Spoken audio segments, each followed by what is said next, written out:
Napapansin ko na parang kanina ka pa dyan sa phone mo ah. Ano, Pami? Sabi ko mukhang busy ka yata to the point na kailangan ko pang ulit yung sinabi ko, Jai. Galit ka na ba niyan? Hala ka mahal, hindi ako galit. This is my everything face. This is my happy, sad, excited, anything face. Kung galit ako, edi sana nagdadabog ako. Nagdabog ka na. Ay, nagdabog ba ako? Sorry, hindi ko kasi napansin. Nagagawa ko lang naman magdabog kapag hindi na ako pinapansin ng boyfriend ko. I was just looking sa ibang profiles ng mga babae. Nahagip ng mga mata ko, wag ka nang tumanggi. Love. 6 years, mahal. 6 years na yung relationship natin, tapos ngayon ka pa nagloko? Ngayon ka pa magsasawa sa akin? Hindi kita niloloko at never kita lolokohin, Pami. Okay. Di mo nga ako niloloko.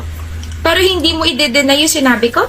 Na ano? Na may tinitignan ka ng iba, Jai. Totoo yun.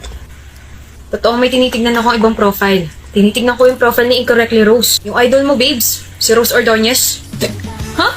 Sabi mo kasi idol mo yun, diba? Tapos kwento ka pa ng kwento tungkol sa kanya. Eh di yesterday I checked her account and then hanggang ngayon pinapanood ko pa rin yung videos niya.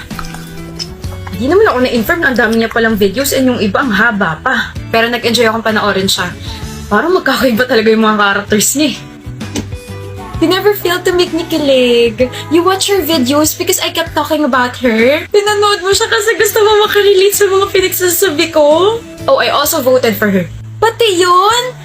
Oh, you're so sweet, Jai. Of course, nabanggit mo kasi diba na nominated siya sa TikTok Awards? So what I did, pumunta ako sa TikTok profile niya, I clicked the link in her bio and voted for her 15 times.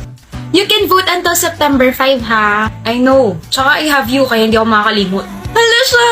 Oh, akala ko ba galit ka? Hindi naman ako marunong magalit. I'm such a pure angel kaya. Ay, we. Hala ko galit ka eh. Susuyuin pa man din kita. Lulutuan kita, ganun. Galit ako. Sino may sabing hindi ako galit? Galit ako.